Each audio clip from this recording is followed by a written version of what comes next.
सबों को जय यीशु सहाय, प्रेज द लॉर्ड, जय मसीह की। हम सब प्रार्थना योद्धा परिवार, हमारी अगुआ सिस्टर एस्थर, ब्रदर राज और हम सब मिलकर इस प्रार्थना सभा में आप सबका हार्दिक स्वागत करते हैं, हार्दिक अभिनंदन करते हैं। आशा करते हैं कि आप सब स्वस्थ हैं और ईश्वर की वचनों शिक्षाओं के अनुसार अपने जीवन को जीने का प्रयास कर रहे होंगे। साथ ही हम यह भी आशा करते हैं कि ईश्वर की दया, उनकी कृपा, उनका अनुग्रह आप सबके जीवन में बना हुआ है और आप निरंतर ईश्वर के नाम का धन्यवाद करते हैं।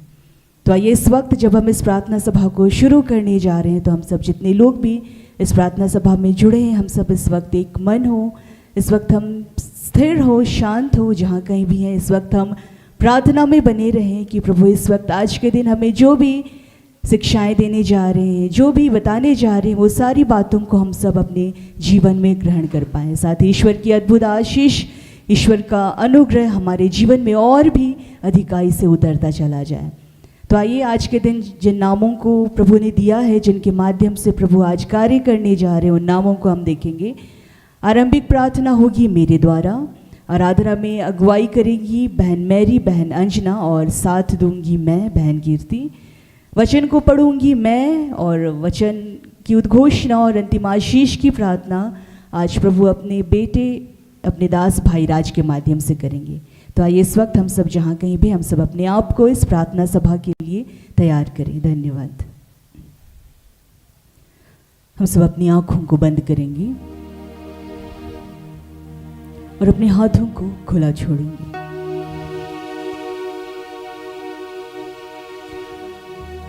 ये समय है जो प्रभु ने फिर से हमें एकत्र किया है कि हम प्रभु की आराधना करें, प्रभु की स्तुति करें, प्रभु की शरण में आए, प्रभु के सामने अपनी दुआओं को, अपनी प्रार्थनाओं को रखें। तो आइए इस वक्त हम उस महान, सर्वशक्तिमान, दयालु ईश्वर को इस वक्त हम पुकारें, इस वक्त हम उन्हें निहारें कि प्रभु इस वक्त हमारे बीच में आए, हमें शांत करे, हमें स्थिर करे, हमें अपनी आत्मा को दे और हमें फिर से नए आशीष से इस वक्त भरे। आइए हम सब प्रार्थना में आगे बढ़ेंगे। हे पिता ईश्वर, हम धन्यवाद देते हैं प्रभु कि आप नित्य प्रतिदिन अपनी उपस्थिति को हमारे जीवन में बनाए रखते हैं। हे प्रभु, आप निरंतर हमें सराहते हैं प्रभु। हे प्रभु, आपने हमें अपनी आंखों की पुतलियों के स्वरूप प्रभु हमें सुरक्षित रखा है पिता। हे प्रभु, आपने अपनी हथेली में प्रभु हमारे चित्रों को अंकित करके रखा है प्रभु, और आप निरंतर हमें देखते हैं पिता। हम आपका धन्यवाद करते हैं। हे प्रभु, आप निरंतर हमसे प्रेम करते हैं पिता, निरंतर आप अपनी कृपाओं को हमें देते हैं प्रभु। हम आपका धन्यवाद करते हैं। हे प्रभु, इस वक्त हम फिर से सारे लोग आत्मा में एक होते हुए अपने तमाम गुनाहों के लिए आपसे क्षमा चाहते हैं। और हे पिता, इस वक्त हम फिर से आपकी उस महान उपस्थिति को मांगते हैं पिता, उस महान आत्मा को मांगते हैं पिता, जो आत्मा नित्य प्रतिदिन हमें स्वतंत्र करता है पिता, हर दिन जो हमें आपसे जोड़े रखता है पिता, हर दिन जो हमें आपके मार्ग पर चलना सिखाता है पिता। हे प्रभु, हम तो स्वभाव से ही पापी है पिता, हम तो क्षण क्षण पाप कर बैठते हैं, लेकिन हे पिता तब भी आप हमें नहीं छोड़ते पिता, तब भी आप हमें थामे रखते हैं पिता। और हे प्रभु, बड़े प्रेम से आप हमें लिए चलते हैं। हे पिता, इस वक्त हमें से जितने भी लोग आपके समक्ष आए हैं पिता, अपनी दुआओं को लेकर, अपनी प्रार्थनाओं को लेकर, हे प्रभु आप हर एक की परिस्थिति से आप वाकिफ हैं प्रभु। हे पिता, आज जो रोग से ग्रस्त हैं प्रभु, उनके रोगों से उन्हें चंगा करना। हे प्रभु, जो आज लगातार अपने कामों में असफल हो रहे हैं प्रभु, उन्हें सफलता को देना पिता। हे प्रभु, जो आज टूटे हुए हैं पिता, अपने जीवन से, अपने परिवार से, अपने रिश्तों से, अपने व्यक्तिगत जीवन से, हे प्रभु उन्हें सांत्वना को देना पिता, उन्हें सहारा को देना पिता, और उनके जीवन में नई उम्मीद को, नई आशा को उनके जीवन में देना पिता। हे प्रभु, आज लोग जिनका विश्वास आज आप पर डगमगाता है पिता, हे प्रभु उनके विश्वास को दृढ़ करना, उनके विश्वास को मजबूत करना पिता, ताकि वे हर दिन आपके नाम से आगे बढ़ते चले जाएं पिता। हे प्रभु, हम धन्यवाद देते हैं प्रभु कि आपने हमें निरंतर अपनी आशीषों को दी है पिता। हे प्रभु, आज हमें ऐसा मन देना, हमें ऐसा हृदय देना, ऐसी आत्मा देना प्रभु कि हम कभी भी आपसे अलग ना हो पिता। चाहे हम जिस भी अवस्था में रहे प्रभु, हम हर वक्त आपसे जुड़े रहे प्रभु, हर वक्त हम आपको सुने पिता, और हे पिता हमेशा हम भी आपसे प्रेम कर सकें, ऐसी आशीष को हमें देना पिता। हे प्रभु, हम फिर से आज पूरे विश्व में जहाँ कहीं भी आपके बच्चे आपके नाम से इकट्ठा है पिता, जहाँ कहीं भी आपके नाम से आराधनाएं प्रार्थनाएं हो रही, वचन की उद्घोषणाएं हो रही है पिता, उन तमाम जगहों को, उन तमाम आपके दास दासियों को हम आपके हाथों में समर्पित करते हैं। हे प्रभु, उन पर भी अपनी कृपा को बनाए रखना पिता, उन्हें अपने अभिषेक से भरना पिता, ताकि उनके भी माध्यम से आपके अद्भुत कार्य होने पाए प्रभु, और आपका नाम पूरे विश्व में फैलता चला जाए। हे पिता, हम फिर से धन्यवाद देते हैं सिस्टर एस्थर के लिए, ब्रदर राज के लिए प्रभु, कि पिता आपने उन्हें चुना है अपने अद्भुत महान कार्यों के लिए पिता। आप निरंतर उनका मार्गदर्शन करते हैं पिता, निरंतर उनके माध्यम से बहुतों के जीवन का उद्धार करते हैं प्रभु, हम आपका धन्यवाद करते हैं प्रभु। इस वक्त हम फिर से इस प्रार्थना सभा को हम आपके हाथों में समर्पित करते हैं कि प्रभु इस प्रार्थना सभा को आपने सफल किया और हर एक सुनने वाले को आपने स्वतंत्र किया प्रभु, हम आपका धन्यवाद करते हैं। ये प्रभु फिर से इन तमाम प्रार्थनाओं को हम आपके बेटे उद्धारकर्ता यीशु मसीह के नाम से मांग लेते हैं। दया से सुने और स्वर्ग के राज्य में ग्रहण कीजिए, आमीन। आइए इस समय में जो जिस भी रूप से उपस्थित हैं, जहाँ भी है, सारे हृदय से इस गीत को गाते हुए ईश्वर की स्तुति महिमा करेंगे।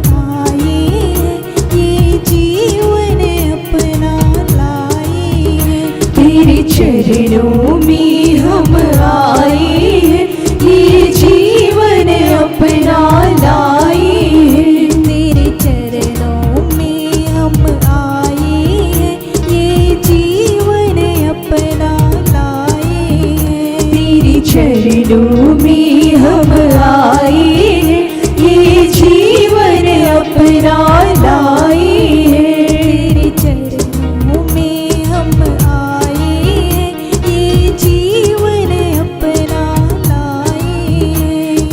चरणों में हम आए हैं, ये जीवन अपना लाए हैं। आशीष दो हे परम पिता, आशीष दो प्रभु क्रिस्ता, आशीष दो पावन आत्मा।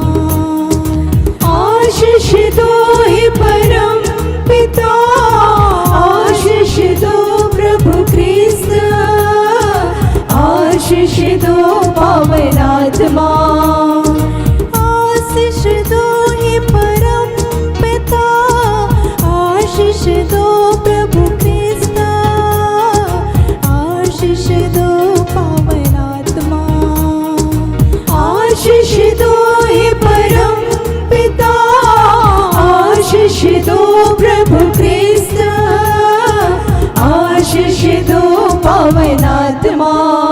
तेरे चरणों में हम आए हैं, ये जीवन अपना लाए हैं। तेरे चरणों में हम आए हैं, ये जीवन अपना लाए हैं।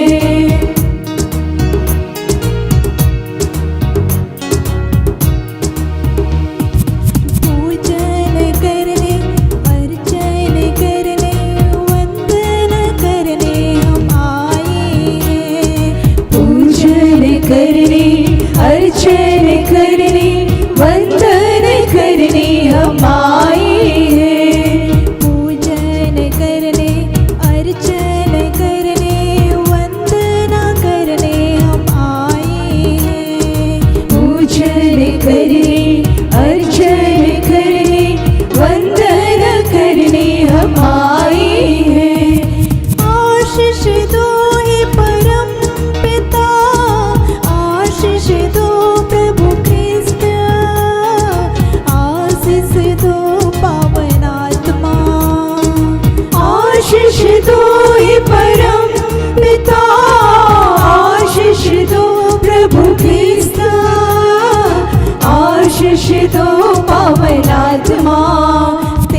चरणों में हम आए, ये जीवन अपना लाए। तेरे चरणों में हम आए, ये जीवन अपना लाए।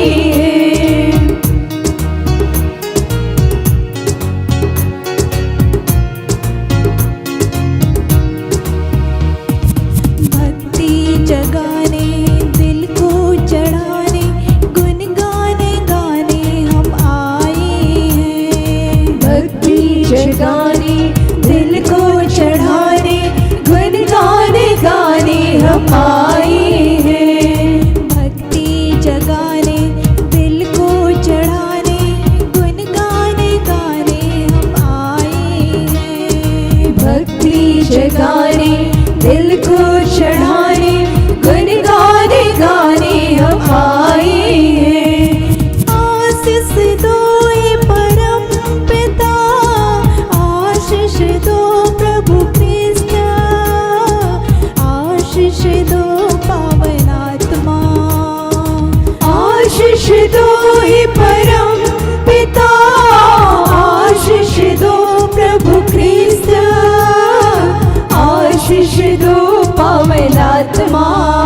तेरे चरणों में हम आए, ये जीवन अपना लाए। तेरे चरणों में हम आए, ये जीवन अपना लाए। ये जीवन अपना लाए, ये जीवन अपना लाए। ये जीवन अपना लाए, ये जीवन अपना लाए।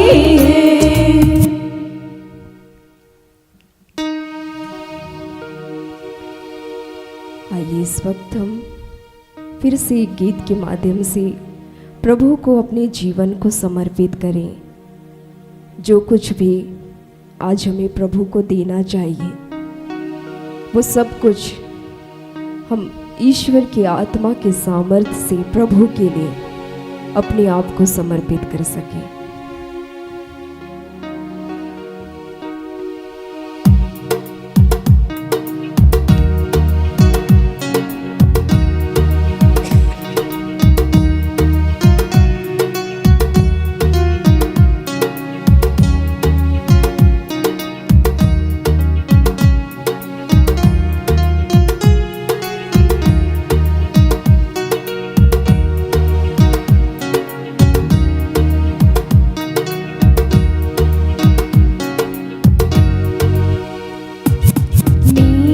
पिताजी जीवन हो तुम, सब कुछ मेरा अर्पित है।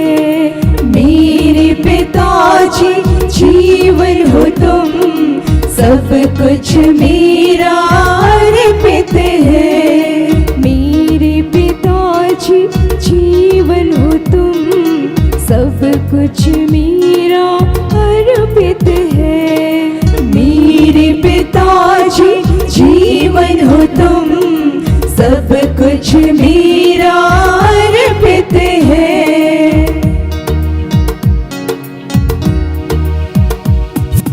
मेरे पिताजी जीवन हो तुम, सब कुछ मेरा अर्पित है।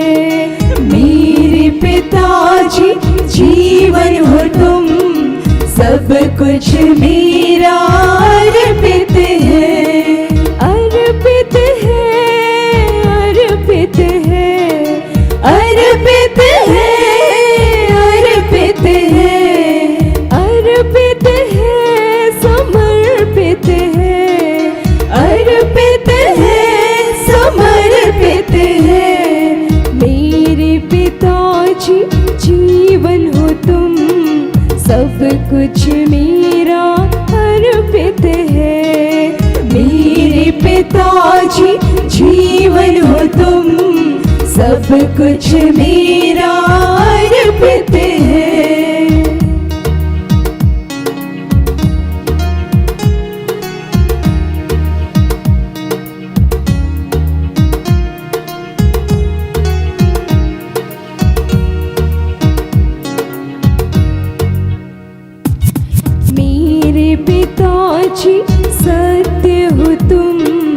सब कुछ मेरा अर्पित है। मेरे पिताजी सत्य हो तुम, सब कुछ मेरा अर्पित है। मेरे पिताजी सत्य हो तुम, सब कुछ मेरा अर्पित है। मेरे पिताजी सत्य हो तुम, सब कुछ मेरा अर्पित है। अर्पित है, अर्पित है, अर्पित है, अर्पित है, अर्पित है, समर्पित है, अर्पित है, समर्पित है। मेरे पिताजी सत्य हो तुम, सब कुछ मेरा अर्पित है। मेरे पिताजी सत्य हो तुम, सब कुछ मेरा अर्पित है।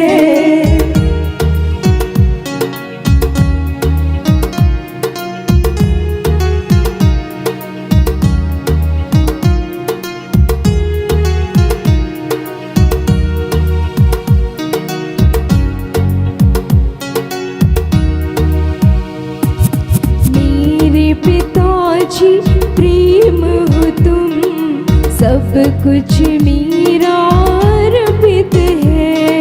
मेरे पिताजी प्रेम हो तुम, सब कुछ मेरा अर्पित है।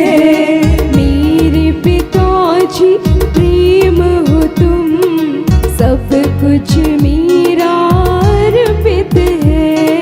मेरे पिताजी प्रेम हो तुम, सब कुछ मेरा अर्पित है। अर्पित है, अर्पित है, अर्पित है, अर्पित है, अर्पित है, समर्पित है, अर्पित है, समर्पित है। मेरे पिताजी प्रेम हो तुम, सब कुछ मेरा अर्पित है। मेरे पिताजी प्रेम हो तुम, सब कुछ मेरा अर्पित है। मेरे यीशु जी प्रेम हो तुम, सब कुछ मेरा अर्पित है। मेरे यीशु जी प्रेम हो तुम, सब कुछ मेरा अर्पित है। सब कुछ मेरा समर्पित है, सब कुछ मेरा समर्पित है, सब कुछ मेरा समर्पित है, सब कुछ मेरा समर्पित है।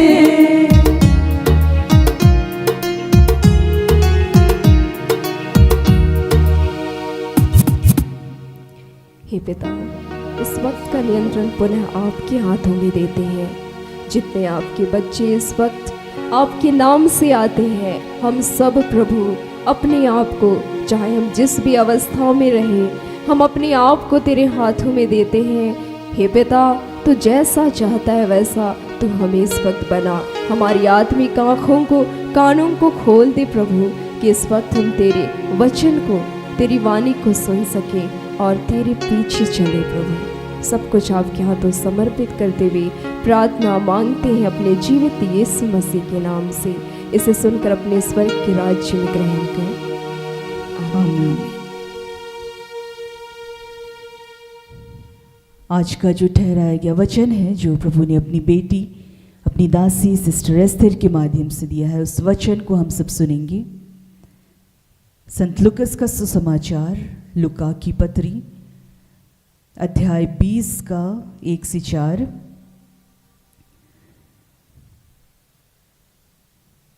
21 का 1 से 4।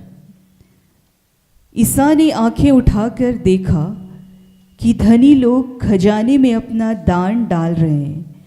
उन्होंने एक कंगाल विधवा को भी 2 अधेले डालते हुए देखा और कहा, मैं तुम लोगों से यह कहता हूँ, इस कंगाल विधवा ने उन सबों से अधिक डाला है।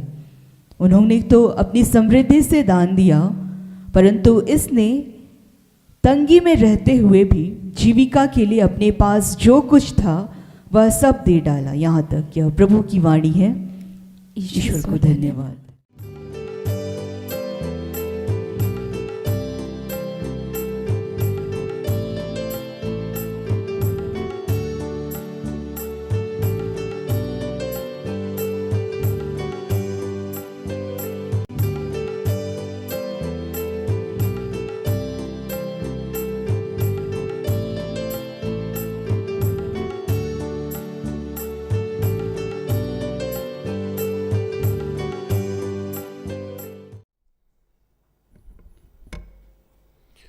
सबको जय यीशु सहाय, प्रेज द लॉर्ड।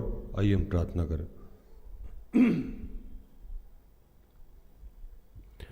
कि हे दयालु पिता, हे स्वर्ग और पृथ्वी के सृजनहार, हे हम सबके रचयिता, तेरा धन्यवाद करते हैं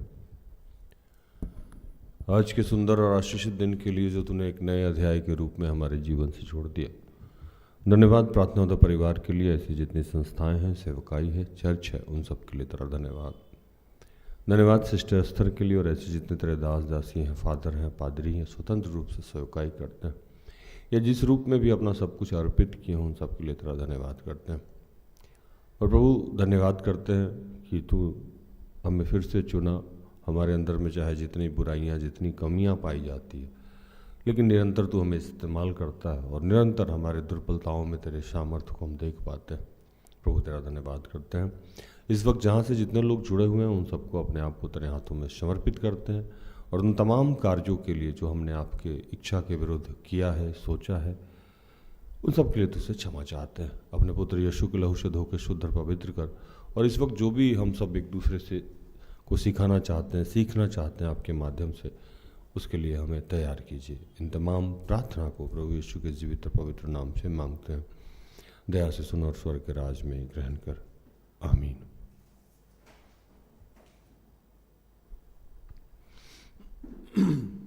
अभी जो वचन मिला हम लोगों को वो लूका 21:1-4।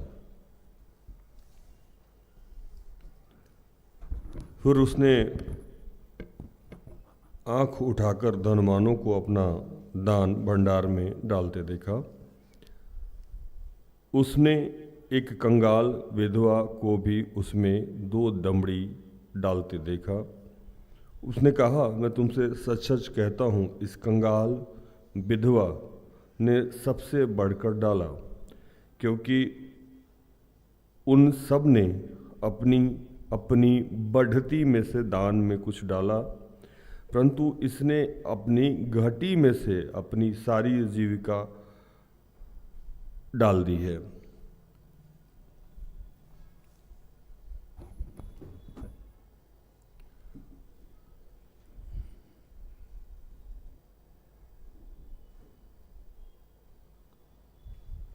हालेलुया। आज का जो वचन मिला हम लोगों को, वो एक ऐसी कहानी जिसके बारे में शायद ही हम कभी कभी कुछ सोच पाते हैं। बहुत पहले से प्रचार में हम एक बात कहा करते थे, जो आज फिर से मैं दोहराऊं। इंसान को पिता ने अपने रूप में बनाया, अपने स्वरूप में बनाया। जैसे इंसान को पिता ने अपने रूप में बनाया, अपने स्वरूप में बनाया। और पिता का गुण देना होता है। क्या करना होता है? देना। पिता देना जानते हैं, लेकिन इंसान के अंदर वो भी गुण नहीं आया। जब देने की बात आती है तो हम कोई ना कोई बहाना बना देते हैं, और बहाना कुछ इस कदर रहता है कि अभी तो हम बेरोजगार हैं, कहाँ से देंगे? मेरे तो खुद के खाने के लिए नहीं है, कहाँ से देंगे? मेरा तो खुद पहनने के लिए मेरे पास तो खुद ही कपड़ा नहीं है, कहाँ से दूसरे को देंगे। जैसे हर साल हम लोग वस्त्र वितरण करते हैं और कंबल वितरण करते हैं, इस साल भी करेंगे और जिसकी घोषणा हमने कर रखी है। जब सर्दियाँ बहुत प्रकाष्ठा पे होती है तो ऐसा हम लोग करते हैं, आप ही लोग माध्यम होते हैं। तो ये घटना कब घटी? जब एक दिन मैं अपने घर में बैठा हुआ अपने ही कबर्ड को खंगाल रहा था, अपने ही कपड़ों को देख रहा था, तो मैंने देखा बहुत सारा कपड़ा है जो मैं यूज नहीं कर पा रहा। तो मैंने सोचा कि नहीं, ये थोड़े दिन बाद पेट अंदर चला जाएगा तो करूँगा। फिर मैंने सोचा कि यार सर्दी में कर लूँगा, जैकेट के नीचे पहन लूँगा, बहुत महंगा कपड़ा है, कहाँ किसी को देना है ना। फिर मुझे अपना बचपन याद आया कि एक कपड़ा, एक शर्ट या 2 शर्ट पैंट या 3 शर्ट पैंट, वैसे ही जीवन चलता था, या 4 शर्ट पैंट बहुत हो गया। तो प्रभु बोला कि क्यों इसको भर के रखा है, दे दो। और कपड़ा सब ऐसा होता है, आपके भी घरों में होगा, कोई 1 दिन पहने, कोई 2 दिन पहने, कोई 4 दिन पहले हैं। कई बार हम किसी शादी में कपड़ा सिलवाएं, जैसे एक शेरवानी हम लिए थे अपनी ही सिस्टर इन लॉ की शादी में, पूरा एकदम प्रिंटेड चटक नटक वाला साली जाके कब खरीदवा दी मेरी, जीजा जी पहनेंगे। हम समझाते रहे, वो मानी नहीं। हम बोले कि देखो मेरा काम ऐसा है कि प्लेन लेते हैं, ये पहन ही नहीं पाएंगे। अरे कोई बात नहीं जीजा जी, मेरी शादी है ना, ले लो ना। ज़बरदस्ती एकदम चना के झाड़ पे चढ़ा के वो खरीदवा दी। बढ़िया सा कपड़ा खरीदवाई, इतना प्रिंट की सारा कलर उसी में अंदर था। एक बार तो पहन लिए, भाई साहब वो शेरवानी जाके लटक गया। उसका पैजामा कुर्ता किसी और को दिए और शेरवानी अब किसी और को दिए। लेकिन जब भी वो शेरवानी की बात आती थी तो उसका प्राइस दिमाग में शैतान घुमाता, देख इसका इतना प्राइस है, इस ब्रांड का है, कैसे दे देगा। और दिमाग में आता था एक दिन तो दुबला होगा तो इसको पहनेगा। जब भी देने की बात आती है तो हमारे जीवन में शैतान डालता है, क्यों देना है, उसने तुमको दिया था, उसने तुम्हारे लिए कुछ किया था, तुम ही क्यों शुरू करोगे, पहला। दूसरी बात कि अभी जब मेरे पास होगा तब हम देंगे।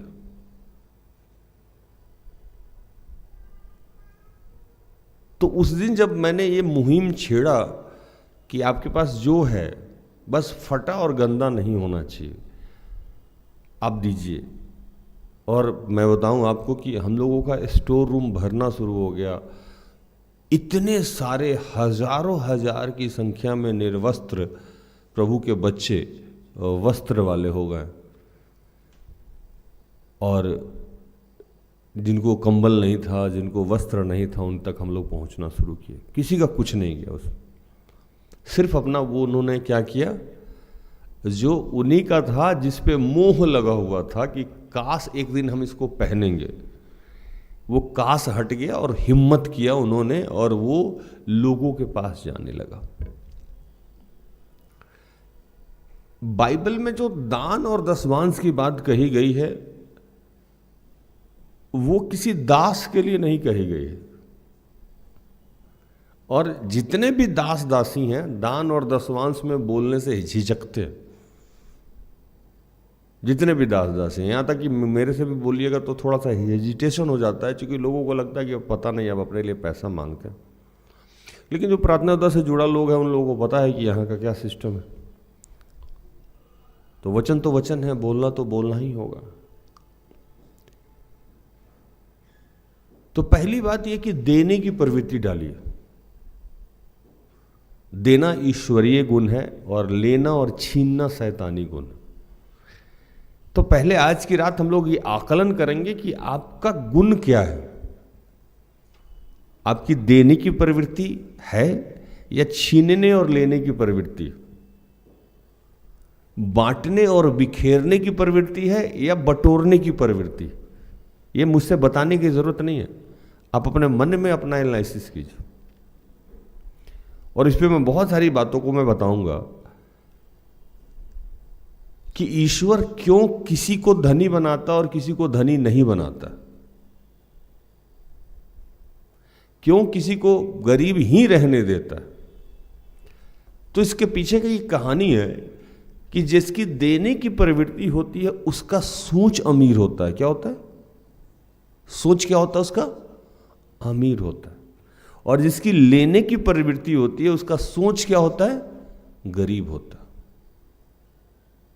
तो जो मानसिक रूप से गरीब है वो अमीर कैसे हो जाएगा, और जो मानसिक रूप से अमीर है वो गरीब कैसे हो जाएगा?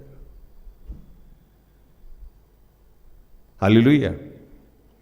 मानसिक रूप से जो आदमी गरीब है उसको 1 रुपया दीजिएगा तब भी वो दबा लेगा, क्योंकि उसके दिमाग में है कि फिर कहाँ से आएगा या हम क्यों दें।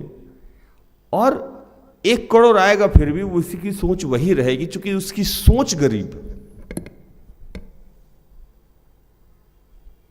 और जो मानसिक रूप से अमीर है उसका सोच अमीर है, चल दे देते हैं, खिला देते हैं, पिला देते हैं। उसका लाइफ स्टाइल ही आप देखिएगा, बचपन से वैसे बच्चों का कॉलेज में भी जाके उड़ाता है, स्कूल में भी जाके खिला देगा, कुछ नहीं होगा तो चिप्स बांट देगा, चॉकलेट बांट देगा, चाय, चल भाई चाय पी के आना, 2 कप चाय दे दे, 2 कप पान दे दे, ऐसे करेगा वो। तो प्रभु उन्हीं को देता है जिनके माध्यम से कहीं और जाता है। उनको प्रभु देता ही नहीं है जिनके माध्यम से कहीं और जाता ही नहीं। सृष्टि का नियम है। कुछ चीजों को पहले समझ लीजिए, फिर हम लोग प्रचार पे जाएंगे। किसी एरिया में पूरा हवा भर गया है खाली बिल्डिंग में, तो हवा प्रवेश करेगा उसमें? नहीं समझ में आया ना?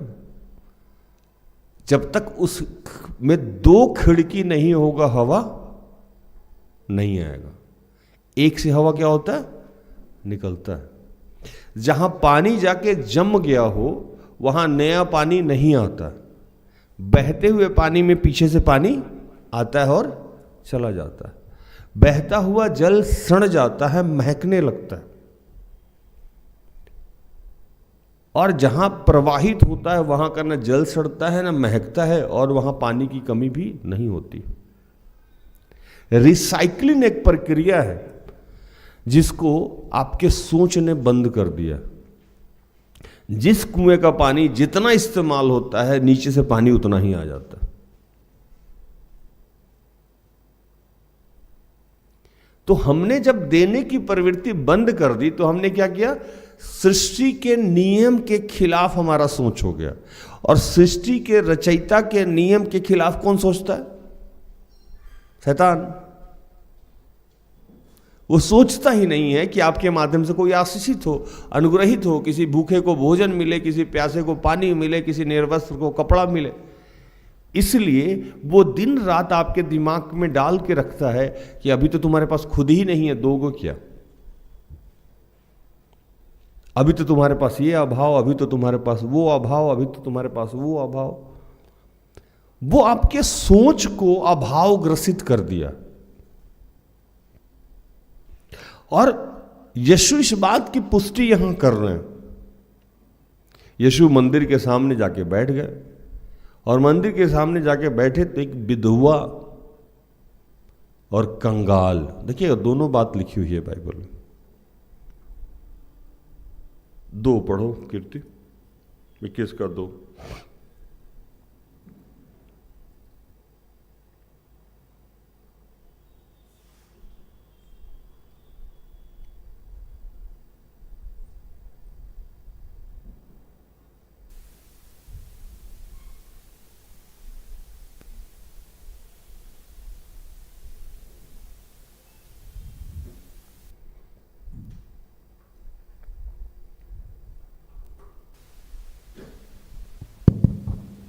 इक्कीस का 2। उसने एक कंगाल विधवा को भी उसमें 2 दमड़ियां डालते देखा। समझिए इस बात को। यीशु मंदिर के बाहर बैठे हुए थे। इसके दूसरे अध्याय में पढ़िएगा जहाँ इसकी और चर्चा की गई है, जब मरकुस को पढ़िएगा तो वहाँ साफ साफ लिखा हुआ है कि यीशु देखने के लिए मंदिर में बैठे हुए थे कि कौन किस तरह देता है। बहुत साफ वचन लिखा हुआ है। मैं इनसे आग्रह करूंगा कि फिर से इसको पढ़ें। मरकुस में एक लाइन है,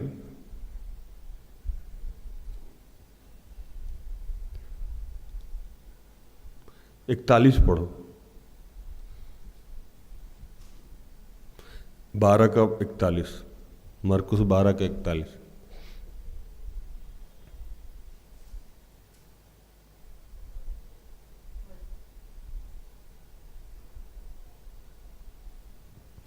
मरकुस 12 का 41। वह मंदिर के भंडार के सामने बैठकर देख रहा था कि लोग मंदिर के भंडार में किस प्रकार पैसे डालते हैं, और बहुत से धनवानों ने बहुत कुछ डाला। पहले यह समझना है कि मंदिर का भंडार होता किस लिए।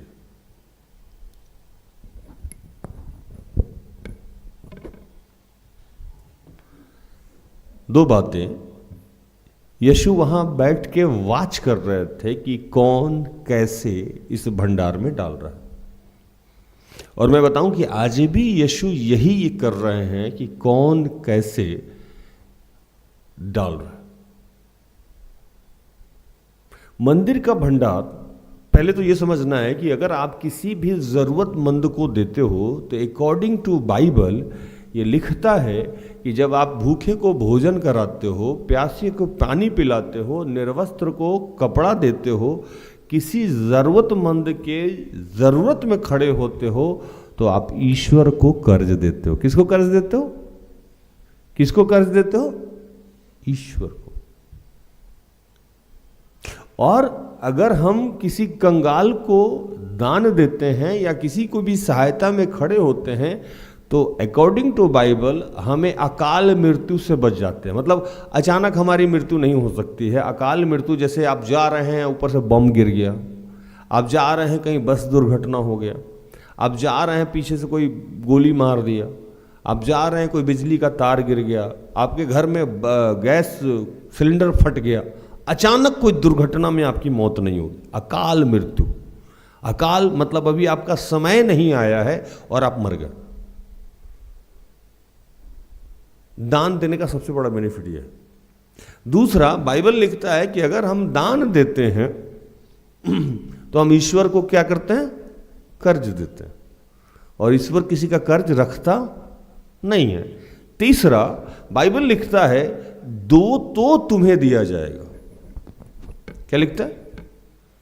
दो तो तुम्हें दिया जाएगा। अब इसको उलट के, जैसे हम बाइबल को हमेशा उलट के बताते हैं, नहीं दो तो तुम्हें नहीं दिया जाएगा, दो तो तुम्हें दिया जाएगा, नहीं दो तो तुम्हें नहीं दिया जाएगा। इसीलिए जिसका सोच गरीब है वो जीवन भर क्या रह जाता है? गरीब रह जाता है, क्योंकि उसने देने की प्रवृत्ति क्या कर दी है? समाप्त कर दी है। तो नहीं दो तो तुम्हें नहीं दिया जाएगा, दो तो तुम्हें दिया जाएगा। और कैसे दिया जाएगा? दबा दबा के, हिला हिला के। अब दबा दबा के, हिला हिला के मतलब कभी आप बोरा वोरा में चावल वावल या कोई भी चीज कस रखे हैं, उसमें क्या होता है कि जब हम लोग एकदम बोरा के सिरे तक या कंटेनर के सिरे तक कोई चीज़ रख देते हैं और अब जगह नहीं है, तो हम लोग क्या करते हैं ना, उसको उठा के ऐसे पटकेंगे, हिला हिला के फिर यूं करके उसमें और जगह बनाएंगे और जगह बनाएंगे, और जैसे तैसे उसमें चावल धान कुछ भी रखेंगे और एकदम हिला के दबा के एकदम अंदर, मतलब एक भी जगह नहीं है। तो अगर आपकी देने की प्रवृत्ति है तो आपके घर में इतना धन प्रभु देगा कि आपको रखने का भी जगह नहीं, फटने लगेगा, बोरा फटने लगेगा, पर्स फटने लगेगा। दबा के, हिला के तुम्हें दिया जाएगा। और एक और वचन है जो बड़ा इंटरेस्टिंग है, जिस नाप से तुम नापते हो उसी नाप से तुम्हें नापा जाएगा। अब आप कह रहे हैं कि इसको क्यों देना है, तो प्रभु कह रहा है इसको क्यों देना है। मतलब मैंने ये कहा कि मैं इसको क्यों भोजन दूं, मैंने नापा, तो प्रभु उसी नाप से हमको नाप रहा है कि राज को भोजन क्यों देना है। मैंने कहा कि इसको मैं अपना वस्त्र क्यों दूं, तो प्रभु भी कह रहा है राज को वस्त्र क्यों देना है। जिस नाप से हम नापते हैं, हम उसको चोर कह रहे हैं, प्रभु भी हमको चोर कह रहा है। हम उसको व्यभिचारी कर रहे हैं, प्रभु भी हमको व्यभिचारी कर रहे हैं। जिस नाप से हम उसको नाप रहे हैं उसी नाप से वो हमको नाप रहा है। तो आप ऐसे लोग जिनका सोच गरीब है, जिनकी देने की प्रवृत्ति नहीं है, वो आजीवन ही गरीब रह जाएंगे, निश्चिंत रहिए, वो अमीर नहीं हो सकते। वो चाहे आज 1 रुपया के गरीब है, फिर 1 करोड़ रुपए में भी गरीब रहेंगे, फिर वहां वो डरे ही रहेंगे, क्योंकि ऐसे लोग का सोच डरपोक सोच है, वो डरा हुआ सोच है कि कहां से होगा, कैसे होगा। और जिनके अंदर से ये डर निकल गया, तो एक और चीज है, जिसका सोच अमीर है, इसका मतलब वो विश्वासी है, उसको कल की चिंता नहीं है कि आज अगर हम अपना सब कुछ इसको दे दिए तो हम कल कहां से खाएंगे। इसका मतलब उसको विश्वास है कि प्रभु कल हमारी जरूरत पूरी कर देगा।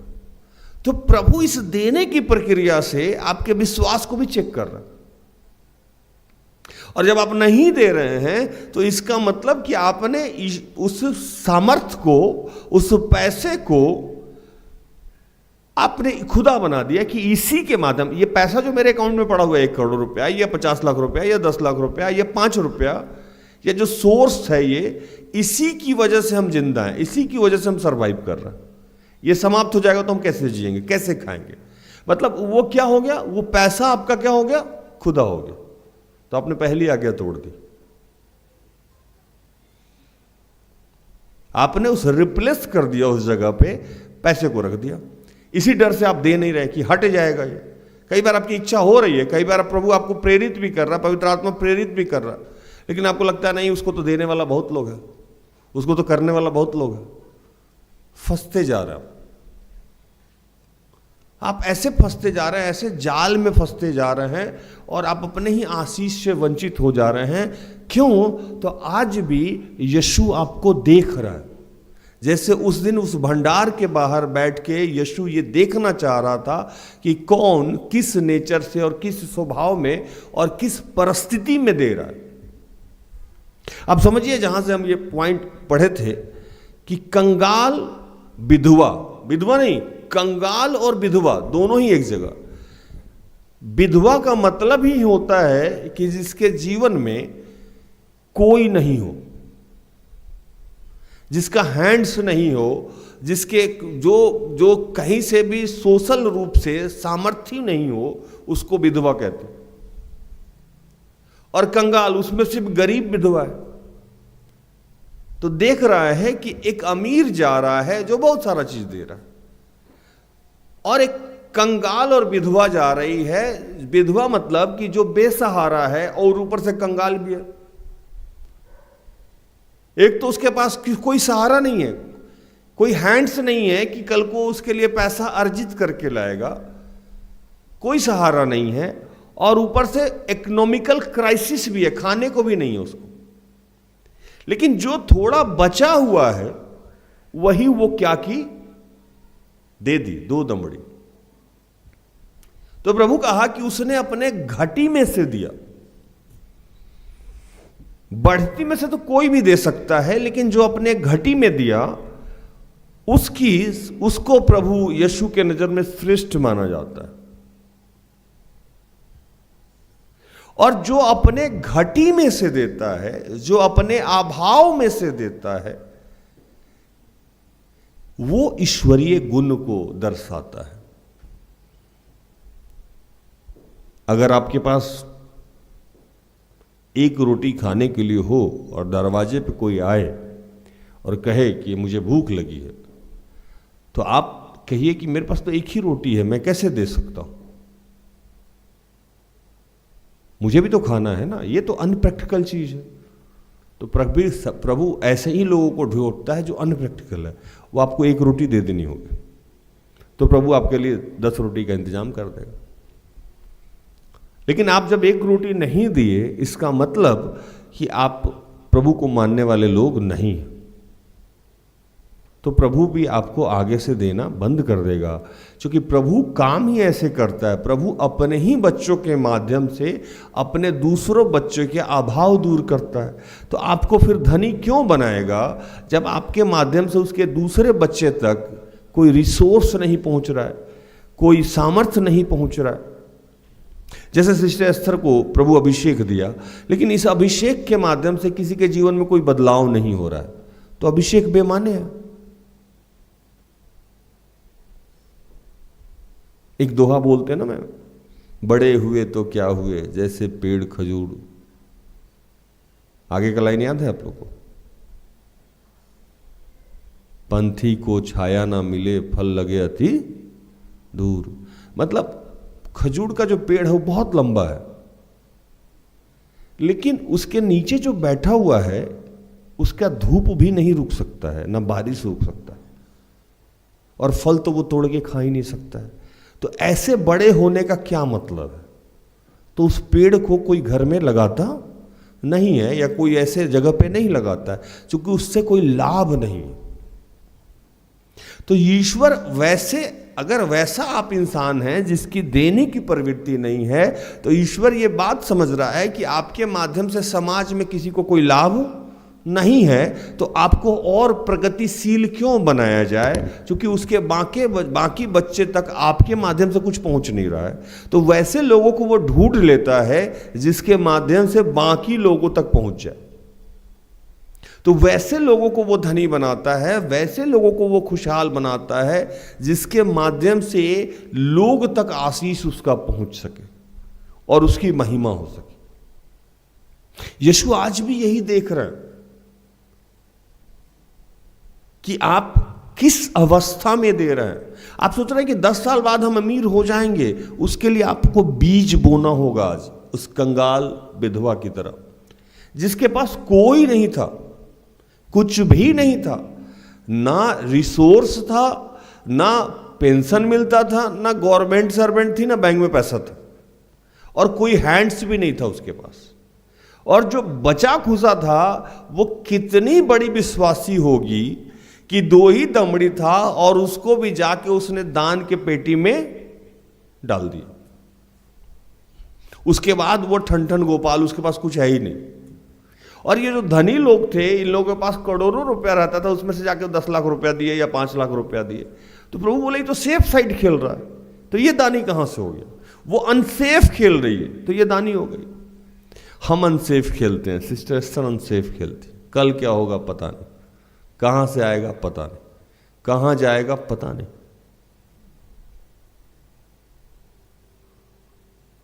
उसका लाभ क्या है कि प्रभु दे रहा है, भर भर के दे रहा है, क्योंकि उसको पता है कि राज को वो जो देगा वो दूसरे बच्चों में क्या करेगा?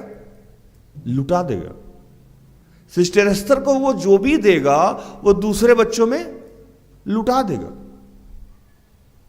लेकिन अगर उसको ये पता हो जाए कि हम इसको ब्लॉक करने वाले हैं, तो बोलेगा ना ना, ये तो स्वार्थी आदमी है, ये तो मेरा रिसोर्स हो ही नहीं सकता, इसके माध्यम से तो आगे कोई किसी के जीवन में लाभ ही नहीं हो सकता। तो हम लोग बचपन से गरीब जरूर थे, लेकिन हमारी सोच गरीब नहीं थी। तो हमारी सोच गरीब नहीं थी, तो प्रभु ने हमें सच में अमीर बना दिया, देने वाला बना दिया। बाइबल लिखता है कि तुम लेने वाले नहीं, देने वालों बनोगे। और आज हम देने वाले बनते ही नहीं, हम लेने वाले बनते। पुराने नियम में पढ़िएगा, तो एक विधवा थी जिसके पास एक नबी गए थे, और नबी ने उनसे कहा कि मुझे पानी पिला। पानी पी ली, और पानी पीने के बाद नबी ने कहा तुम्हारे पास कुछ खाने के लिए है तो लेके आओ। वो विधवा बोली कि अभी तो हम लकड़ी चुन के लाए हैं, थोड़ा सा तेल है, 1 कुप्पी तेल, मतलब थोड़ा सा एकदम तेल है, और इतना ही आटा है कि हम खा के और आज मर जाएं। लास्ट भोजन बचा हुआ है, अब तू कह रहा है वही दे दे हमको। तू कह रहा है कि यही दे दे, कहां से दे दे यार, मरने के पहले कम से कम खा के तो मरे, एक दिन का भी तो चैन। लेकिन उन्होंने ऐसा नहीं किया। उन्होंने क्या किया? विधवा ने क्या किया? नबी की बात को मान लिया, उस भविष्यवक्ता, उस दास की बात को मान लिया और दे दिया। क्या हुआ इसका असर? उसने घटी में से दिया, वो जो निवाला बचा था वही उठा के दे दिया। और इसका असर ये हुआ कि जब तक वहां अकाल खत्म नहीं हो गया तब तक वो विधवा और उसके बच्चे वहां क्या हुआ? भोजन समाप्त नहीं हुआ, भोजन वो रिफिल होता गया। जब वो उसमें से तेल निकाले वो तेल अपने आप उतना ही रिफिल हो जाए, जब उसमें से आटा निकाले वो आटा उतना भर जाए। अब मान लीजिए कि आपके घर में 1 किलो आटा और 1 किलो तेल रखा हुआ है एक एक कंटेनर में, और हम गए, हम बोले भाई ये 1 किलो आटा और 1 किलो तेल हमको दे दो। क्यों? तो मेरा रिट्रीट है, उसमें हमको जरूरत है। तो आपके दिमाग में ये आ गया कि राज भी आए हैं और बोल रहे 1 किलो आटा 1 किलो तेल दो, तो हम कहां से खाएंगे, हमारा बच्चा कहां से खाएगा? तो इसका मतलब क्या है कि आपको उस 1 किलो आटा और 1 किलो तेल पे ट्रस्ट है, ईश्वर पे ट्रस्ट नहीं है। तो इसकी दूसरा भाग ये भी है कि वो आज नहीं तो कल खत्म हो जाएगा, तो ईश्वर बोलेगा अब कैसे खाओगे बता लो, क्योंकि आपका ट्रस्ट तो उस पे है। और अगर आपका उस तेल और आटा पे ट्रस्ट नहीं रहता, अगर आपका ईश्वर पे ट्रस्ट रहता, तो आप इसको कुर्बान कर देते कि ईश्वर आज कल और युगानुयुग एक जैसा है, ये नहीं रहेगा, लेकिन ईश्वर तो प्रबंध करने वाला परमेश्वर है। तो आप क्या किए? मुझे दे दिए। अब उसको समझिए, उस विधवा के साथ क्या हुआ कि जैसे वो 1 किलो आटा निकाली और 1 किलो तेल निकाल के मुझे दी, मतलब आप दिए, तो फिर जब दोबारा देख रहे हैं तो उतना ही तेल और आटा पड़ा हुआ है। फिर नेक्स्ट डे उसमें से निकाल के खा ली, फिर देख रही उतना ही पड़ा हुआ है। फिर नेक्स्ट डे उससे, ऐसा करके 7 साल तक वो रोज निकालती रही। तो मान लो कि एक दिन में अगर 1 किलो आटा और 1 किलो तेल वो निकाल के सिर्फ एक बार हमको दी, तो 365 दिन अगर वो फिर वो भरता गया तो 365 किलो हुआ। और 7 साल में 365 से आप गुना करोगे तो 1 किलो देने के बदले में आपको 2000, 2500, 3000 क्विंटल गेहूं रिफिल कर दिया। आप मूर्ख हैं कि आप अच्छा बिजनेसमैन? अगर आप अच्छे बिजनेसमैन तो देने की आदत डालनी होगी। प्रभु यीशु उस भंडार के बाहर बैठ के देख रहा था, और देखने के क्रम में ये देख रहा था कि कौन किस डालता है। जिस भंडार की मैं बात कर रहा हूं वो मंदिर का भंडार था। और मंदिर का भंडार किस लिए होता है? मंदिर का भंडारा वहां दूसरे जो जरूरतमंद लोग आते हैं, जिनके पास अभाव होता है, वो मंदिर के सामने जाके खाते हैं, हाँ या नहीं? इसीलिए वो भंडार रीस्टोर किया जाता है। जो सामर्थी होते हैं उसमें जाके डालते हैं, और जो सामर्थी नहीं होते हैं उस लंगड़ से, वो मंदिर से उनकी जरूरत को पूरी की जाती है। यही होता है, और आज भी यही होता है। अगर कोई सच्चा अच्छा प्रभु का दास है तो वो यही करता है। आप जो दान दशमांश देते हो वो पिता के राज्य के विस्तार में लगा देता है। जैसे मेरे यहां जो चावल आता है, मेरे यहाँ जो दाल आता है, मेरे यहाँ जो पैसा आता है, हम लोग तो किसी से मांगते नहीं है, लेकिन जो भी अपने स्वेच्छा से देता है उसको हम लोग क्या करते हैं? आपके आंख के सामने है, जो लोग यहाँ आता है उसको पता होगा क्या होता है, वो क्या करते हैं हम लोग पता है, उसमें हमको बताने की जरूरत नहीं। तो दान कब करना है? जब अभाव हो तब भी दान करना है। सेंस क्या है? जब आपके पास अभाव हो तब भी दान करना है। जब आपकी आदत अभाव में देने वाली हो जाएगी तो प्रभु का प्रभाव आप में बढ़ जाएगा। अच्छा लाइन हो गया ना? लेकिन आप इंतजार कर रहे हैं कि मेरा अभाव कब खत्म होगा तब हम देंगे, तो याद रखिए आपका अभाव कभी खत्म होने वाला नहीं है। क्योंकि आज भी यीशु आपके घर के बाहर बैठ के देख रहा है कि इसकी देने की लत है कि नहीं। जिस इंसान के पास 1 रुपया है, 2 रुपया है, वो दे नहीं पा रहा है, वो 10 लाख रुपया कैसे दे देगा? वो तो और डर जाएगा ना। किसी बच्चे से उसका एक टॉफी मांगो, वो नहीं दे। कल के डेट में उसके पास 100 टॉफी आए और उसकी देने की बारी आई, वो देगा? नहीं देगा। वो सोच जरूर रहेगा कि 100 आएगा तो हम दे देंगे, ऐसा नहीं होगा, क्योंकि उसकी लालच बढ़ती जाएगी, उसकी स्वार्थी की जो प्रवृत्ति है वो बढ़ती जाएगी और धीरे धीरे ईश्वरीय गुण उसमें से समाप्त हो जाता है।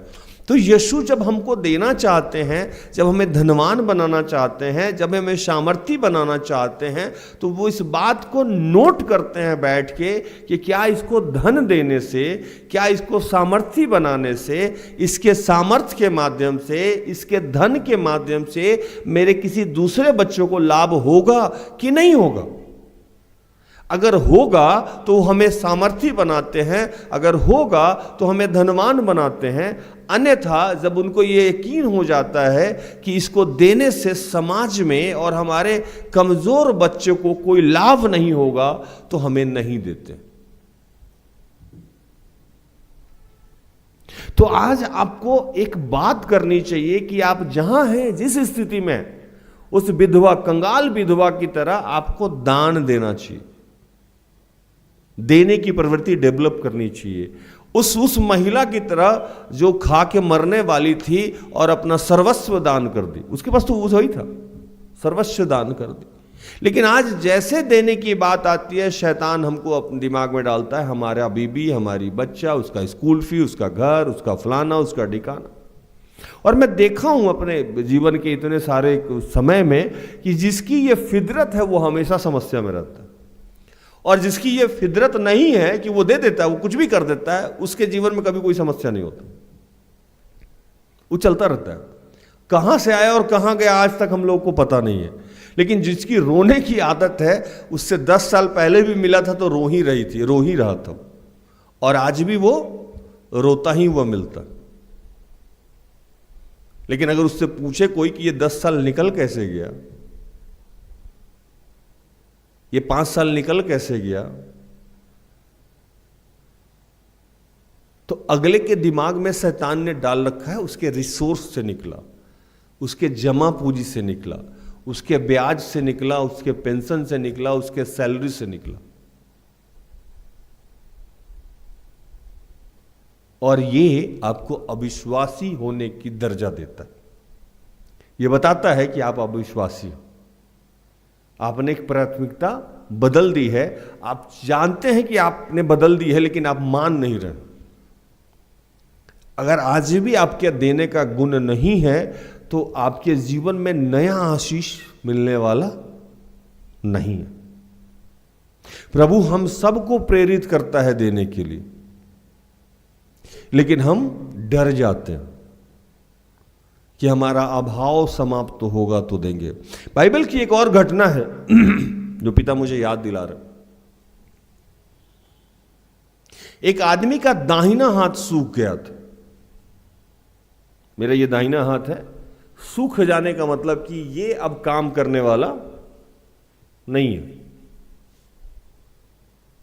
और दाहिना हाथ बहुत इफेक्टिव हाथ होता है। जो ह्यूमन बींग्स हैं, मतलब जो भी लोग, एवरेज लोग हैं, उन सब अपने दाहिने हाथ से ही अपने सारे एक्टिविटी को करते हैं। और बाइबल बताती है कि वो दाहिना हाथ कंप्लीटली सूख गया था, मतलब इसका ब्लड सर्कुलेशन बंद हो गया था और ये मूवमेंट इसका बंद हो गया था।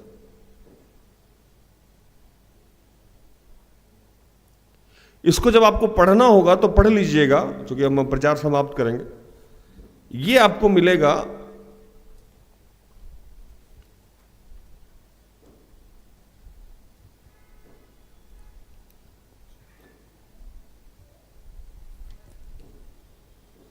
मरकुस, मती और लूका, तीनों में मिलेगा। मरकुस में मिलेगा 3 अध्याय 3 में, मती में मिलेगा अध्याय 12 9 से 14, लूका में मिलेगा 6 6 से 11।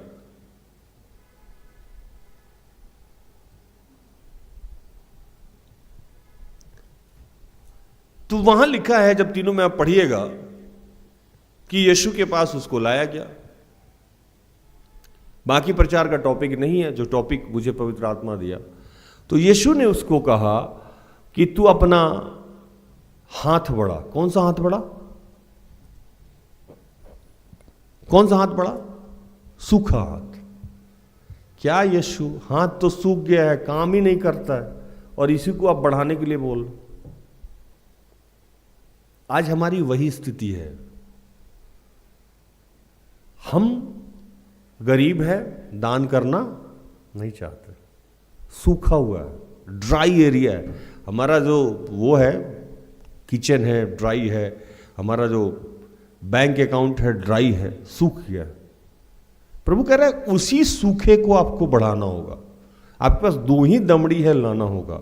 उस भाई को यीशु ने कहा कि अपना हाथ बढ़ा, और वो सूखा हुआ हाथ बढ़ाने का प्रयास किया। प्रयास करना, दान देना प्रयास करना है। देने की लत देखता है प्रभु, आप कितना दिए ये नहीं देखता है। अगर कितना दिए इस पे मार्क्स मिलना रहता तो वहां धनी व्यक्ति जीत जाता। ये कंगाल विधवा तो 2 ही दबड़ी दी है। ये सब अंतकरण की बात है कि आपकी प्रवृत्ति क्या है, आपकी सोच क्या है, और आपका ट्रस्ट क्या है। देना सब बताता है। एक देने की लत से प्रभु आपका पूरा हुलिया जांच ले रहा है। यीशु आपके घर के आगे बैठ के, कि आप हैं कौन, और भविष्य में आपसे कराया क्या जा सकता है। आपको किसी बड़े पद पे जाने ही नहीं देगा, आपका बिजनेस बड़ा नहीं होने देगा, कुछ भी बड़ा नहीं होने देगा, क्योंकि वो जानता है कि ये आदमी जब सूखा हुआ है नहीं बढ़ा सकता, इसके अंतःकरण में ही नहीं है। जैसे वो सूखा हुआ हाथ बढ़ाया और उसका हाथ काम करने लगा। जैसे ये महिला, 2 महिला की बात बनाए मैंने। एक पुराने नियम में विधवा जो थी वो मरने वाली थी, उसने जो था वही दे दिया। और यहां एक महिला जो कंगाल है, इसने भी अपना दे दिया। हालांकि धनी लोग भी देके जाता था वहां, लेकिन धनी लोग को वो दानी नहीं माना, क्योंकि वो सेफ साइड दान कर रहे थे। समझिए फर्क। उनके पास 1 करोड़ था और वो 80 लाख रखे हुए थे, 90 लाख रखे हुए थे, 10,000 रुपया जाके दान करते थे। उनको ये डर नहीं था कि ये देने के बाद हम खाएंगे कैसे, पिएंगे कैसे, रहेंगे कैसे, बच्चे कैसे पहनेंगे। उनको पता था कि भर भर के अकाउंट में पड़ा हुआ, इससे हमको इस देने से कोई फर्क नहीं पड़ता। सेफ खेल रहे थे। लेकिन ये महिला को पता था कि ये 2 दमड़ी देने के बाद हम सेफ नहीं है, मेरा जीवन ही समाप्त हो जाएगा, ना मेरे लिए खाने को रहेगा, ना पहनने के लिए रहेगा। फिर भी दिया। सोच, प्रभु आप आज देने की प्रवृत्ति से सोच देखता है आपका। उसी सोच के अनुसार आपका पद, उसी सोच के अनुसार आपका सामाजिक न्याय, उसी सोच के अनुसार आपकी गरिमा, उसी सोच के अनुसार आपकी प्रसिद्धि, उसी सोच के अनुसार आपको भंडार दिया जाता है। अगर आप सोच से गरीब हैं तो लिख लीजिए, कभी भी अमीर नहीं होइएगा। अगर आप सोच से डरे हुए हैं तो लिख लीजिए, आपके जीवन का भय समाप्त नहीं होने वाला है। अगर आप सोच से कंजूस हैं तो प्रभु आपको धनी नहीं होने देगा। एक लिमिट के बाद रुक जाइएगा। आप बहती हुई नाली नहीं बन सकते। आज नहीं तो कल, कल नहीं तो परसों, वो जहां है आप वहीं रह जाइएगा। 2 लाख, 4 लाख, 10 लाख, एक लिमिट के बाद प्रभु आपको छोड़ देगा। क्योंकि वो जो दिया वो वाच करने के लिए दिया कि इतने में क्या होता है।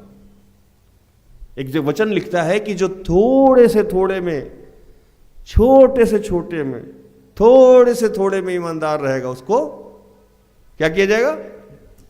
बड़े पे नियुक्त किया जाएगा। आप 10 रुपया में चिंतित हो गए हो, आप 5 रुपये में चिंतित हो गए, आपकी ईमानदारी यहां समाप्त हो गई है। बड़ा पैसा क्यों देगा वो आपको? जहां हैं वहां रुक गए हैं आज।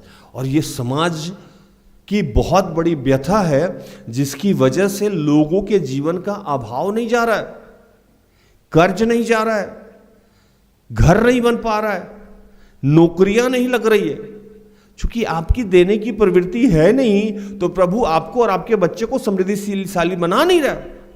और आपके बगल में जो गैर विश्वासी परिवार है, उसकी सिर्फ ये प्रवृत्ति है कि वो देना जानता है, वो बांटना जानता है, तो वो अमीर हुए जा रहा है।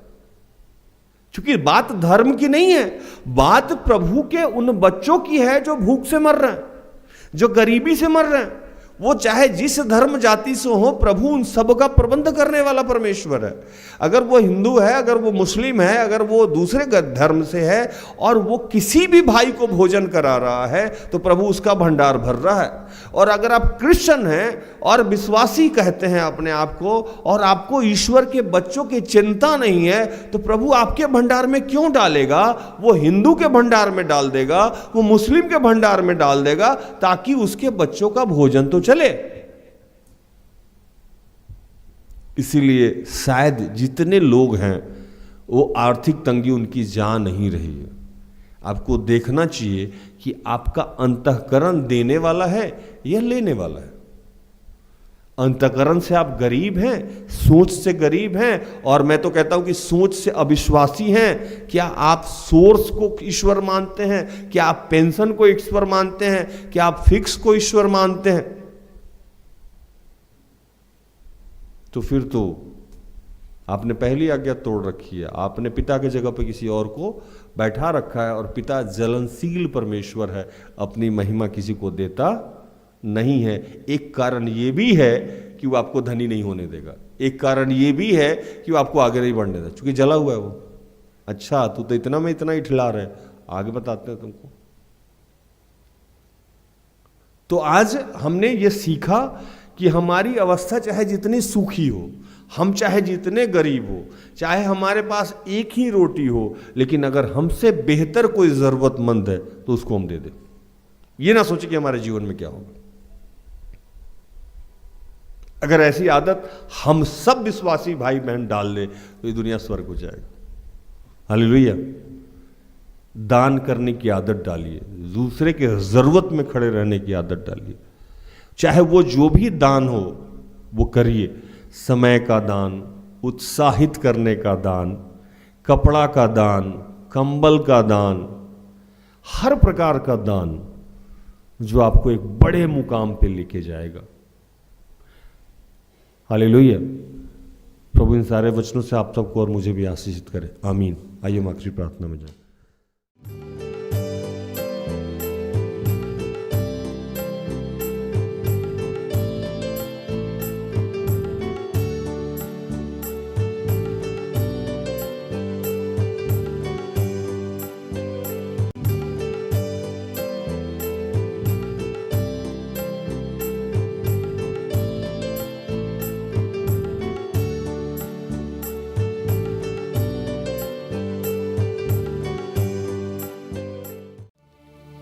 आइए हम प्रार्थना करें और इस वक्त प्रभु से हम क्षमा मांगेंगे कि पिता, जब जब हम स्वार्थी हो गए हों या वर्तमान और भविष्य को लेकर डर गए होंगे कि हमारा क्या होगा, पिता तो उस वक्त भी हमें भोजन कराया था जब हम बहुत छोटे थे, जब मेरे पास वस्त्र नहीं था, तो उस वक्त भी हमें जिंदा रखा जब हम गर्भ में थे, जब हमारा मुंह नहीं चल पा रहा था, जब हम नाक नहीं था, जब हमारी आंखें नहीं थी, शरीर का कोई भी अंग काम नहीं करता था। प्रभु उस वक्त भी तूने हमें जिंदा रखा, हमें पाला, पोसा, बढ़ाया। जब हम नन्हे बच्चे थे, एक दिन के थे, तब भी तूने हमें जिलाया। जब हम बड़े हुए तब भी आपने हमें जिलाया। आज तो हम बहुत बड़े हो चुके हैं, फिर भी हम डरते हैं कि हम कैसे खाएंगे, कैसे पिएंगे, कैसे रहेंगे। और जब आप हमें प्रेरित भी करते हैं कि किसी को दे दो, कुछ दे दो, तो हम देते नहीं हैं। हमें लगता है उसको देने वाला बहुत लोग हैं, इसलिए नहीं देते हैं। या हमें लगता है कि हम ही क्यों करें। कैसे भी करके हम आपकी प्रेरणा का दमन करते हैं। और प्रभु, जो भविष्य में तो हमें अधिकार देने वाला है, उस अधिकार से हम वंचित हो जाते हैं, क्योंकि हमारे सोच को तू समझ लेता है, हमारे नियत को जान लेता है, हमारे अंतःकरण को जान लेता है। प्रभु पिता, आज तो हम सबके सोच को बदल दे और वो अभिषेक दे दे, जिसके माध्यम से वो ईश्वरीय गुण, वो ईश्वरीय स्वरूप जो देने वाला है, जैसे तूने संसार को सब कुछ दिया, यहां तक प्रेम किया कि तूने अपने पुत्र को भी दे दिया, वही गुण आज हम सब में डाल दे प्रभु। और हम तेरे रूप को, तेरे गुण को लोगों तक पहुंचा पाए, ऐसी कृपा कर दे पिता।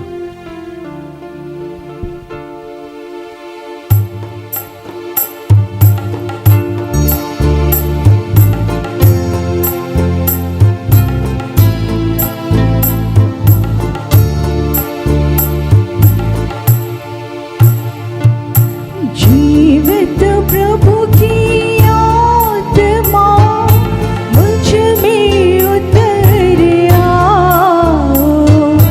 जीवित प्रभु की आत्मा मुझ में उतर आओ।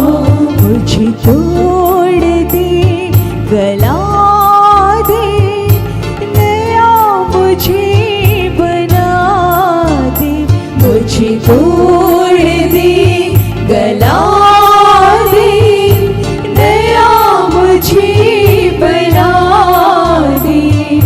जीवित प्रभु की आत्मा मुझ में उतर आओ। पिता, वो आत्मा हमें दे जो तरस का आत्मा हो, दूसरे के भूख को देख के हम भी बिलख जाएं, दूसरे को निर्वस्त्र देख के हम भी परेशान हो जाएं, दूसरे की बदहाली देख के, दूसरे की बीमारी देख के हम ये सोचने लगे कि इसकी समस्या हम कैसे ठीक कर पाए। ये गुण आज हम सब में डाल दे पिता, और इसके लिए हमको जो भी तोड़ना है तोड़, एक नए रूप से बना। जितने बीमार लोग हैं, बेरोजगार लोग हैं, पारिवारिक समस्या है, निसंतान है, यात्रा में है, नशे में है, कर्ज में है, विवाह के लिए इच्छुक हैं, चाहे जैसी भी समस्या में, मैं उनके लिए प्रार्थना करता हूँ पिता कि उनकी सारी समस्याओं का समाधान कर प्रभु, और एक नया, एक ताजा अभिषेक दो। वो हम सबको एक नया स्वभाव बनाए कि हर वक्त हम देना चाहें, चाहे हमारे खुद के जीवन में जो भी स्थिति हो, लेकिन हम बढ़ चढ़ के हिस्सा लें देने के रूप में। हर प्रकार से लोगों की मदद में हम आगे बढ़ें, समय दें, वस्त्र दें, भोजन दें, प्रज्ञा दें, बुद्धि दे, सलाह दे। हम जिस भी प्रकार से हों, सिर्फ देने की लत डाले पिता। तेरा हम धन्यवाद करते हैं।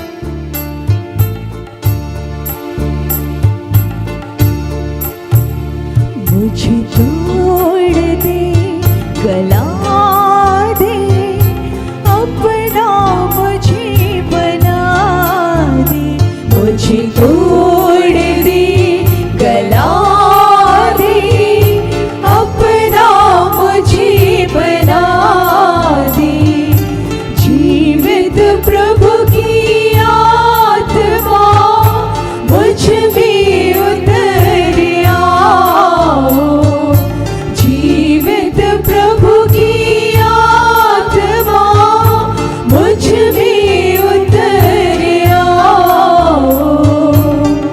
हे पिता, पूरे विश्व के लिए प्रार्थना करते हैं, और इस वक्त जितने लोग अभाव में हैं, कर्ज में हैं, आर्थिक तंगी में हैं, उन सब के लिए प्रार्थना करते हैं कि तेरे पुत्र यीशु के यहाँ आने से, उनके कंगाल हो जाने से, उनके निर्धन बन जाने से हम सब धनवान बन जाते हैं। प्रभु, उन सब के बदहाली को, कंगाली को, कर्ज को, आर्थिक समस्या को तूने समाप्त किया है प्रभु, और आज से हम सिर्फ देने वाले बनेंगे। पिता, इस वक्त जहाँ भी तेरे बच्चे तेरे नाम से इकट्ठे हुए हैं, उन सब पे तेरा नियंत्रण चाहते हैं। हर भगदड़ से, हर परेशानी से, हर दुर्घटना से बचाना प्रभु। हम जैसे जितने तेरे बच्चे हैं, हमारे आगे आगे चलिए प्रभु, ऊंची भूमि को चौरों से समतल कीजिए। हम में लाख दुर्बलता सही, लेकिन पिता हम आपके बच्चे हैं, हमें संभालिए और हमें अधिकाई से इस्तेमाल कीजिए। ये तमाम प्रार्थना को प्रभु यीशु के जीवित पवित्र नाम से मांगते हैं, दया से सुनो, स्वर्ग के राज में ग्रहण कर, आमीन।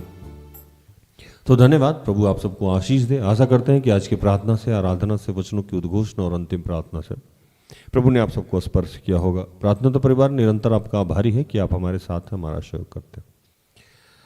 आज के लिए इतना ही। कल सुबह 6 बजे और संध्या में हमारी आपकी फिर से मुलाकात हो जाएगी। तब तक के लिए स्वस्थ रहें, सुरक्षित रहें, सरकारी नियमों का पालन करें, प्रभु के आदेश का पालन करें। जैसे मैं रोज कहता हूँ कि हम सब में बहुत सारी दुर्बलताएं हैं, कृपया हमें क्षमा करें और हमारे लिए प्रार्थना करें। प्रार्थना तो परिवार अगर आपके किसी भी काम आ जाए तो कृपया हमें संपर्क करें, हम सब अपने आप को धन्य समझेंगे। प्रभु आपको आशीष दे। जय यीशु सहाय। Praise the lord. Good night, good bye. सारे दिल